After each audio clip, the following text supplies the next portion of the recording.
So, avoid lang din yung paggamit ng words na hindi Nanigam. makasakit. Halimbawa, kung kayo nagsusulat ng mga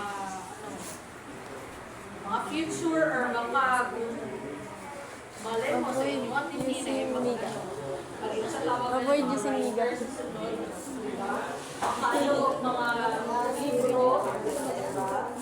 Or, isa na rin by the way ang sanita sa journalism ikan. Sentulihaw.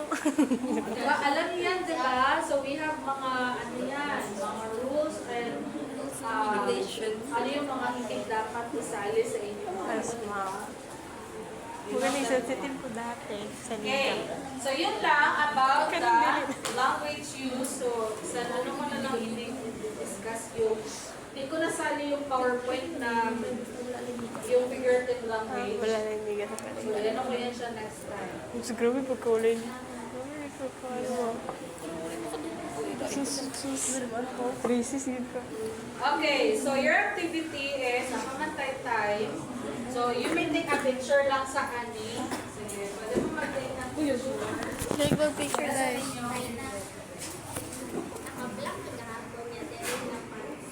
Wala. Ako sa balay. Sa notebook ilang iano ha sila. Naka-black. Ano?